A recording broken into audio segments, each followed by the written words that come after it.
¿Cómo están? ¿Cómo están? Qué gusto volverles a encontrar nuevamente en este podcast de Cirugía Plástica Segura. El día de hoy voy a tener el honor, el agrado y realmente la admiración y el respeto que tengo por una de las ramas más particulares de la medicina y en las cuales he tenido la oportunidad de trabajar quizás con uno de los mejores profesionales y de las mejores doctoras que existen en el campo de la oftalmología, que es la doctora Marta Buccelli. La doctora Marta Buccelli está especializada en Colombia, en uno de los centros más grandes del Caribe. Su especialidad es el segmento anterior, es decir, todo lo que es la parte de lo que son cataratas, córneas y bueno, toda la parte de la cámara anterior de los ojitos. Pero el por qué he tenido la idea de poder compartir este espacio con ella el día de hoy es porque muchas ocasiones hablamos de todas las partes de lo que son la blefaroplastia. Existen varias técnicas que podemos nosotros hablar al respecto de las mismas. Y la doctora está aquí para aclararnos muchos detalles relacionados con el preoperatorio y con el postoperatorio justamente de lo que es la blefaroplastia. Pues por supuesto para poder calmar un poco muchas de las intrigas las cuales muchos de ustedes pueden tener en este procedimiento. Doctora, ¿cómo está mi Marta querida, hermosa, guapísima, trayéndonos todo desde Colombia acá al Ecuador? Muchas gracias por estar el día de hoy aquí con nosotros. Y bueno, una de las cosas las cuales realmente nos preguntan nuestros pacientes muchas ocasiones dentro de lo que es no solo la blefaroplastia, estamos hablando justo detrás de cámaras de estos temas de la blefaritis, en los cuales muchísimas veces el paciente siente irritación de los ojos y le puede confundir con un ojo seco, o le puede confundir con lagrimeos, infecciones y demás situaciones. Cuéntanos un poco al respecto de esto. Bueno, primero que nada, gracias por la invitación. Te agradezco mucho por las palabras. Sí, la parte importante de los párpados, sobre todo en cirugía, es saber que puede ingresar un párpado en condiciones adecuadas para ser operado. Es decir, la blefaritis es una inflamación del borde de los párpados que puede o no estar dada por un parásito, ¿no? Entonces siempre es importante saber por qué está dada esta inflamación del borde de los párpados, esta blefaritis, y qué es lo que podemos hacer para mejorarla. Entonces, el momento en que hablamos nosotros de la parte de blefaritis, sabemos que podemos, obviamente, presentar esto antes de que el paciente se someta a una blefaroplastia. ¿Estas son condiciones las cuales pueden ocasionar que se suspenda la cirugía? Por supuesto, cualquier tipo de inflamación o infección que pueda afectar antes de la cirugía tiene que ser tratada para evitar cualquier tipo de complicaciones. Chévere. Y el momento en el que hablamos nosotros justamente de esta parte de una inflamación, de una infección, también tenemos, por ejemplo, los fenómenos alérgicos que son muy comunes aquí en la sierra ecuatoriana. Muchas ocasiones estas se pueden complicar con conjuntivitis, con todo lo que son los procesos infecciosos y demás. Pero nos hablamos nosotros de este parásito de las pestañas. Cuéntanos un poco, porque realmente esa parte creo que les va a intrigar a muchísimas de las personas las cuales nos están viendo. Bueno, a veces es frecuente que se presente durante la blefaritis que sea parasitaria. Y este parásito es un parásito muy chiquitito que puede vivir normalmente en el párpado, pero cuando hay una sobrepoblación de este parásito empiezan a haber problemas, es decir, que el ojo pique, que arda, que haya sensación de basura, que tengamos las pestañas que se nos caigan o el ojo rojo. Entonces siempre hay que estar pendientes del porqué de esto, porque también simplemente puede ser que nuestras glándulas que tenemos en los ojos que producen grasa se tapen o se alteren y también puede dar una blefaritis. Lo importante es saber de qué tipo de blefaritis estamos hablando para poder dar un tratamiento adecuado. ¿Y normalmente cómo se puede contagiar el paciente? Bueno, normalmente puede ser que se frote el ojo, que le haya entrado algo, que hay millones de razones por las cuales se puede haber infectado. Entonces, es común entre ustedes las mujeres que se presten los maquillajes. Sí, eso es algo importante y algo que uno tiene que saber, que las cosas que uno utiliza para su uso personal tienen que ser solo para ellos. Es decir, todo lo que son sombras, rímeles, maquillajes deberían ser exclusivamente para la persona que la está usando, al igual que sucede con los colirios. Tampoco pueden ser compartidos porque el momento en que las puntitas del frasco tocan ya se contaminan. Entonces es mejor siempre tener los productos de uno para uno. Esto es importante, ya que muchísimas ocasiones del momento en el que nosotros hablamos, el paciente acude a la consulta y pues yo tengo la oportunidad de trabajar muy íntimamente con Marta, porque realmente hemos visto varios casos en los cuales acuden a la consulta, están con estos procesos inflamatorios y pues por supuesto lo que tenemos que nosotros pensar inmediatamente es no debemos operar, que es una de las partes fundamentales de este estandarte de lo que es la programación quirúrgica. Pero más que nada, muchos pacientes aducen de que por el excedente de piel en los párpados superiores o porque tenemos unas bolsas que nos está ocasionando este fenómeno que se llama ectropion, pueden ocasionar infecciones. Cuéntanos un poco al respecto de esto. A veces, dependiendo de la cantidad de párpado que tenemos, pueden formar pliegues y en los pliegues puede haber humedad. Entonces ahí puede haber que se pueda formar algún tipo de infección. Y en cuanto decías, la parte del ectropion, es decir, cuando el párpado o las bolsitas de los ojos son tan pesados, lo que sucede es que se baja la piel. Entonces eso hace que la parte del ojo que estaba cubriéndolo antes quede expuesto. Y al quedar expuesto también hay mayor riesgo de infecciones, pero sobre todo de ojo seco, porque ya no hay una buena lubricación en esa zona y el parpadeo no es adecuado. Me encanta que topes el tema del ojo seco, porque esto es algo en lo cual yo les enfatizo muchísimo a los pacientes el momento en el que nosotros operamos, en el que va a haber una etapa transitoria de una resequedad del ojo. Es decir, ya los pacientes de por sí, muchos de ellos acuden a la consulta y dicen, no, sabes que yo ya utilizo colirios todo el tiempo y yo ya tengo un ojo seco y todas las situaciones. Tenemos que nosotros ser muy enfáticos en informarles a nuestros pacientes que el ojo seco durante el proceso inflamatorio y durante el proceso cicatrizal de una blefaroplastia superior, inferior o ambas, va a producir un ojo seco transitorio. ¿Cuáles son las mejores alternativas para poder controlar eso? ¿Serán solo las lágrimas o sí necesitamos hacer alguna cosa más? Bueno, primero que nada hay que saber cómo entró antes de la cirugía, porque el riesgo de ojo seco va a ser mucho mayor si es que ya tenemos una persona con antecedentes de ojo seco que entra a una cirugía sin estar bien tratado. El postquirúrgico va a ser más difícil porque va a haber va a haber bastantes molestias. El ojo va a ser más seco de lo que estuvo en un principio. Si bien es transitorio, pero las molestias van a ser mucho mayores por el hecho de que no fueron tratadas antes de la cirugía. Aquí el paciente muchas veces presenta un lagrimeo más bien excesivo y se confunden y dicen, ¿cómo puede ser ojo seco si es que estoy lagrimeando todo el tiempo?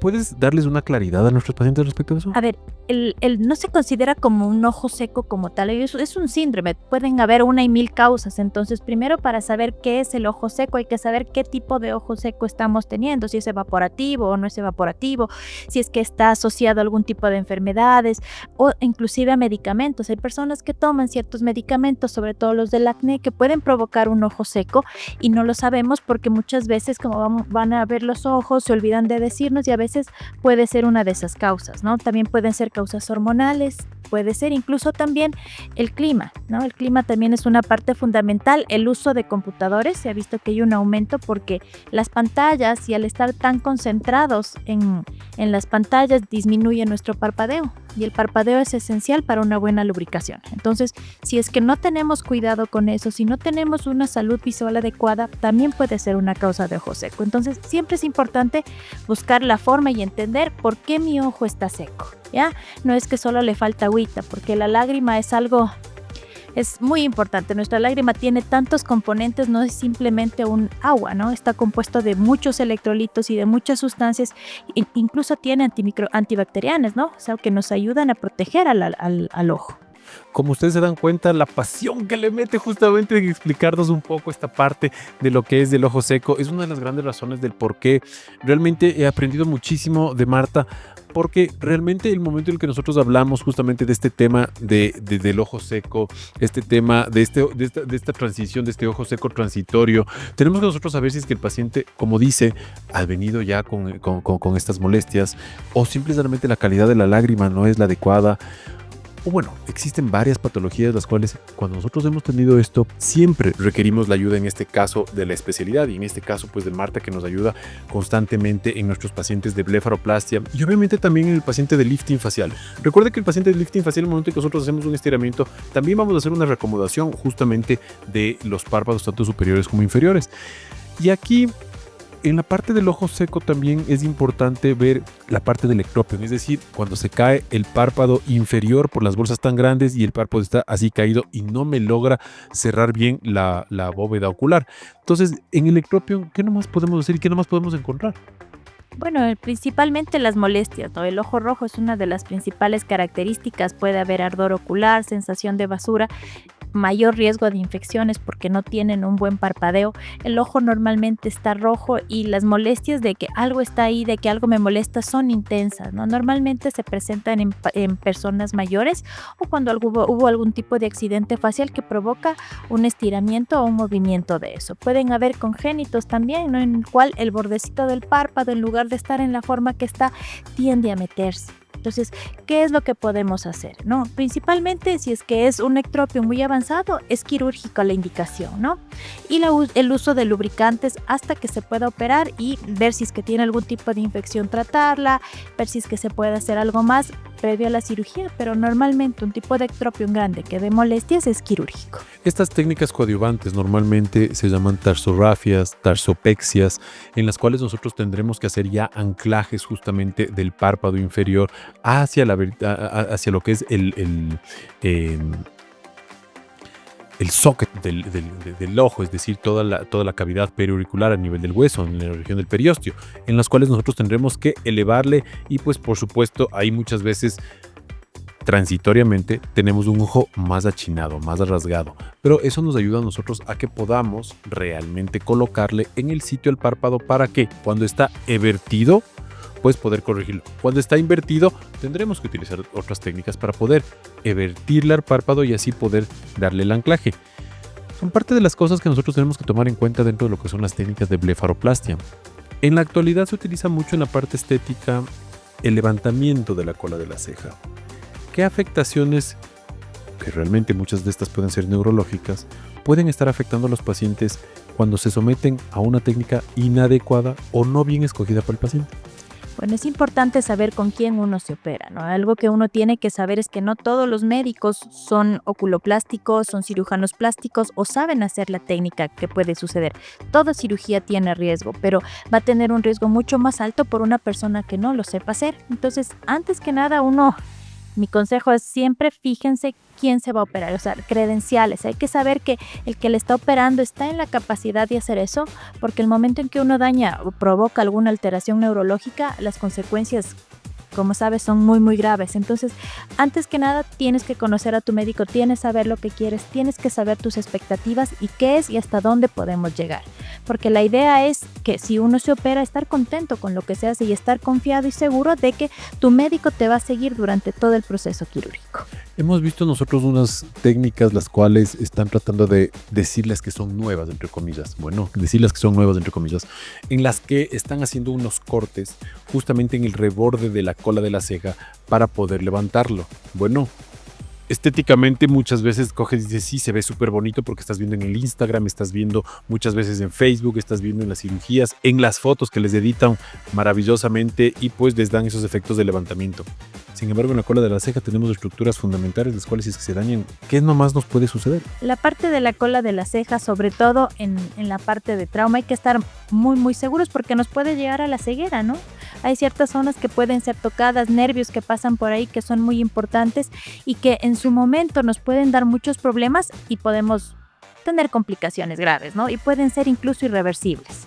Esa parte es importante nosotros conocer y saber porque, si bien es cierto, nuestra expertise como cirujanos plásticos es poder disminuir las heridas, poder permitir que las heridas no se noten o, en su defecto, ocultarlas en los sitios en donde realmente no sean visibles. Pero con cosas como estas en las cuales nosotros cuando tenemos reuniones científicas, conversamos con los distintos especialistas, tenemos la oportunidad justamente de ir aprendiendo de ellos cosas que nosotros no necesariamente tenemos que saber. Tenemos que ir puliendo las técnicas para cada uno de ustedes.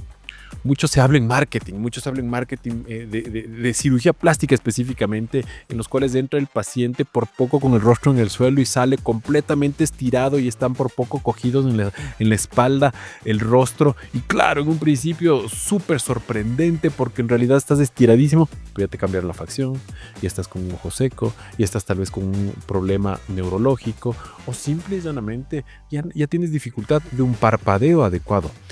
¿qué pasa si es que el parpadeo reduce o se vuelve muy forzoso o realmente tenemos ese problema al parpadear? Bueno, principalmente, como habíamos hablado, el síndrome de la disfunción lagrimal. Hay un problema en ese ojo porque si no hay un buen parpadeo, no hay una buena lubricación, entonces hay ardor, ojo rojo, incluso pueden llegar a haber queratitis, es decir, que la córnea, que es lo que vemos, se seque, se pele, puede haber perforaciones, puede haber cicatrices y puede haber un sinnúmero de cosas que se pueden ir complicando y llevarte hasta la ceguera, ¿no? Entonces es importante cuidarse en eso. Esa parte es fundamental porque, claro, como les digo, en la parte del marketing es importantísimo que ustedes sepan que no todo lo que ustedes están viendo ahorita en redes sociales es lo que o verdaderamente se debe hacer o lo que es adecuado también hacerse. Sí, es cierto. El objetivo para ustedes ver las redes sociales es que les venden el producto. Nadie dice que no. Les tienen que vender el producto. Y en este caso, lastimosamente, el producto es cirugía plástica. Pero si es que ustedes son un poco más precavidos y un poco más meticulosos en la información, se van a ir dando cuenta que el momento en el que nosotros, como médicos, conversamos de las distintas técnicas nuevas, entre comillas, o que simple y llanamente les han tratado de volver a hacerlas nuevas porque quieren tratar de sacarlos y los estudios nos han indicado a nosotros de que definitivamente no es así, pues justamente tenemos que hacer eso, acudir a los especialistas, que los especialistas nos expliquen un poco más de saber qué es lo que puede estar sucediendo, cuáles pueden ser las complicaciones, pero principalmente si es que puede ser reversible o no puede ser reversible. Y eso es algo en lo cual nosotros tenemos que tomar en cuenta todos los días para poder darles un resultado fantástico. Algo que me queda el día de hoy justamente dentro de lo que es la blefaroplastia. Muchos pacientes han acudido a mi consulta y que he tenido la oportunidad de compartirte contigo, que son pacientes los cuales ya tenían, como habíamos mencionado, un ojo seco. Y de repente dicen, lo que pasa es que también me empezó a subir la presión del ojo y hay signos tipo o signos verdaderos de glaucoma. Pero nos ocultan que han estado utilizando medicamentos. ¿Qué vemos al respecto de eso? Porque hay situaciones en las cuales son a veces incongruentes. Bueno, algo que es importante saber, sobre todo en el tema de lo que son cirugía de párpados, ¿no? Que siempre y antes de hacerse cualquier tipo de cirugía, tienen que ser chequeados por un oftalmólogo, ¿ya? Tienen que ser chequeados un oftalmólogo. ¿Por qué? Porque vamos a ver agudezas visuales, vamos a ver cómo está la anatomía del ojo, vamos a ver si es que hay una u otra patología y si vemos que está con un glaucoma no controlado, un ojo seco severo, no podemos operar. Hay circunstancias que uno primero tiene que tratarlas antes de poder hacer otro tipo de cirugía, sobre todo las que son de la parte de los párpados, ¿no? Entonces es importante hacerse chequear, eso es lo más importante. Yo creo que es uno de los mejores consejos, que si bien es cierto ustedes escuchan todos los días, la salud visual es fundamental y todo, pero quiero que escuchen de primera mano de los mejores profesionales del país en realidad, en los cuales ustedes pueden saber qué es lo que está sucediendo al respecto de sus ojos, qué es lo que puede suceder y el por qué muchísimas ocasiones nosotros, los cirujanos plásticos o cualquiera de los otros especialistas, solicitamos el apoyo de las distintas especialidades, como en este caso oftalmología, para poder aclarar un poco más, tener un mejor espectro de lo que está sucediendo y principalmente darles la seguridad a ustedes de que el momento en el que entren a un quirófano, entren justamente con todas las condiciones para que el porcentaje de complicaciones sea mínimo. Recuerden, como siempre les he dicho, toda cirugía puede tener un riesgo. Marta nos ha dicho el día de hoy, la doctora nos ha dicho el día de hoy que toda cirugía va a tener un riesgo, pero nuestro trabajo, nuestro deber es disminuirle al máximo nivel nosotros lo que más podamos esas complicaciones o posibles complicaciones. Han sido casos difíciles de los que hemos tratado en muchas ocasiones, han sido traumas, los cuales tenemos muchos ejemplos en los cuales tuvimos la oportunidad de solucionarles y solventarles. Quizás lo más gratificante es poder ver que un paciente está viendo correctamente, tiene una expresión facial adecuada, pero también tenemos ese paciente el cual tiene una expectativa muy grande y que normalmente no suele llegar a la expresión del saber qué es lo que verdaderamente quieren, o peor aún, se inflamó una pestaña y ya enseguida empieza todo el alborotamiento sentimental, si es que cabe el término. Cuéntanos, ¿qué podemos hacer nosotros con pacientes así? Bueno, primero que nada es la relación médico-paciente. Si tú te llevas bien con tu paciente, hay pacientes de todo tipo, ¿no? Sabemos que son unos que son muy tranquilos, otros que tienen unas expectativas mayores, pero hay que ser muy sinceros con los pacientes. O sea, como te dije y lo que tú también dijiste ahorita, todo tiene riesgo de complicación y lo que tratamos es de reducir al mínimo que pueda existir eso. Existe, sin embargo, pero el paciente tiene que estar consciente de lo que va a pasar. Entonces es importante que también uno tenga esa curiosidad de preguntar y qué va a pasar porque tenemos la suerte de poder hablar con nuestros pacientes y poderles explicar todo. Es muy difícil hablar con aquellos que no entienden nuestras esposas, ¿cómo explicarlo? Que no pueden y quieren algo más de lo que les podemos dar. Entonces uno siempre tiene que ser muy claro en ese sentido y decir, mira, podemos llegar hasta aquí.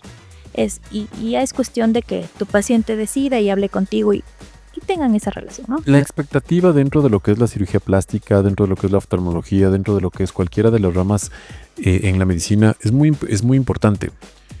Porque una cosa es lo que nosotros podemos ofrecer como médicos, lo que la ciencia nos permite ofrecerles a ustedes, y otra cosa es lo que ustedes dentro de su apreciación pueden tenerlo. Entonces es súper importante tener nosotros ese equilibrio y saber hasta dónde realmente llegamos con todo esto y qué es lo que normalmente nosotros podemos ofrecerles para que ustedes obtengan un resultado muy cercano o inclusive poder sobrepasar las expectativas que ustedes tienen. Eso es súper importante, creo yo, porque así podemos realmente llegar a tener justamente esa relación médico-paciente que está hablando en este momento la doctora de una manera muy adecuada y muy suave, realmente que fluya completamente y que no exista ningún problema. Son temas muy importantes el tener en cuenta nosotros dentro de lo que es la oftalmología en vínculo con la cirugía plástica. Son muy allegados el uno con el otro por un sinnúmero de condiciones que nosotros podemos ayudarles a ellos y que ellos nos ayudan a nosotros con más razón todos los días. Entonces, cuando hablamos nosotros de una de las especialidades que compartimos es la oculoplástica. Una de las especialidades que compartimos nosotros es la oculoplástica, en los cuales pueden ser cirujanos plásticos especializados en la oculoplástica o pueden ser oftalmólogos especializados en la oculoplástica. Aquí ellos van a ver un sinnúmero de patologías y muchos de ellos inclusive también van a ver la parte de párpado, hablando específicamente de la blefaroplastia. Por ejemplo, algo que nosotros tenemos que siempre utilizar el apoyo de los oculoplásticos es, por ejemplo, cuando hablamos nosotros de glándulas, de las glándulas especialmente. Cuéntanos un poco al respecto de esto. O sea, bueno, oculoplastia es bastante amplio, como tú sabes, no solo tiene que ver con lo que son párpados, sino también con glándulas lagrimales, tumoraciones, lesiones musculares dentro. O sea, es un tema muy amplio como para poder explicarlo, creo que en este cortito tiempo que tenemos aquí, pero el oculoplástico hace maravillas también. Entonces, en el sentido de que tiene que ver cómo están las glándulas lagrimales, la vía lagrimal, la zona también de lo orbicular, sus músculos. Entonces, el oculoplástico también tiene una amplia gama de procedimientos que puede hacer. Entonces, sí, son especialidades en las cuales nosotros tenemos que apoyarnos muchas veces en la parte traumática, en la parte neurológica, en la parte de malformaciones inclusive congénitas o simple y llanamente el momento en el que hacemos algo reconstructivo nosotros como cirujanos plásticos. La reconstrucción dentro de lo que es la parte de párpados puede llegar a ser muy compleja. Tendremos que muchas veces rotar colgajos, poner injertos, poner grasa, porque a veces le sacan demasiadas las bolsas de grasa y tenemos que recolocar grasa para poder dar una mejor funcionalidad, o peor, cuando les retiran en zonas demasiado elevadas o desinsertan los músculos. Bueno, existen un sinnúmero de condiciones las cuales la doctora Marta en este momento nos había dicho que siempre es importante que ustedes busquen al especialista y que vean realmente en las manos de quién se ponen, porque las complicaciones pueden ser muy graves. Pero más allá de todo eso, el saber que existen personas las cuales nos están ayudando y nos están apoyando nos da una tranquilidad a nosotros como cirujanos plásticos siempre para poder continuar con nuestro trabajo. Quiero agradecerte el día de hoy, muchísimas gracias por ayudarnos en un tema tan importante como es la blefaro, en la cual muchas veces los pacientes lo toman un poco a la ligera, piensan que es cuestión de hacerse un procedimiento en consultorio, y creo que el rato que le digo procedimientos en consultorio se le erizan los pelos a Marta, porque realmente uno no tiene por qué minimizar a los párpados, en lo más absoluto. No le minimicemos a los párpados nunca, porque el día que te complicas, te vas a complicar tu salud visual, te vas a complicar la vida entera y aunque no lo crean pueden inclusive hasta perder la vida. Entonces tengan mucho cuidado con esa parte. Y nada, lo único que me queda es agradecerte un montón por haber estado con nosotros el día de hoy en este podcast, aclararnos tantas dudas. Y por favor déjenos dudas acá abajo que se las vamos a responder. Si es que desde la parte de plástica te las respondo yo, si no la doctora se las va a responder. Quiero agradecerles un montón. Les voy a dejar los contactos de la doctora, porfa, para que también cualquier inquietud que ustedes tengan le puedan localizar, le puedan llamar, puedan tener todas las inquietudes dentro de lo que es la parte de oftalmología. Yo siempre me hago tratar con eso, así que imagínense toda la confianza que tengo. Y quiero agradecerles, mandarles un abrazo muy grande a todas las personas que nos están escuchando. Déjenos todos sus comentarios, les leemos, les vamos a responder todo lo que necesitamos responderles. Y pues por supuesto siempre quiero que estén pendientes del podcast de Cirugía Plástica Segura y compartan, dale un like. Más que nada, visítenle en las redes sociales, porque creo que se van a enterar de muchísimas cosas muy novedosas, y más que nada ese gran trato que tienen hacia los pacientes y esa gran tecnología que tienen, porque la oftalmología, que bestia, les juro que lo único que les falta es un robot para poder operarnos. Quiero agradecerles, te agradezco un montón, Marta, por habernos acompañado el día de hoy. Muchísimas gracias a ti por la invitación, te agradezco mucho por tus palabras y todo lo que has dicho. Oftalmo es maravilloso y te agradezco por el espacio que me has dado. Muchas gracias. Un abrazo a todas las personas y pues por supuesto lo único que puedo decirles es que, como siempre les he dicho, Cirugía Plástica Segura es para todos. Muchas gracias.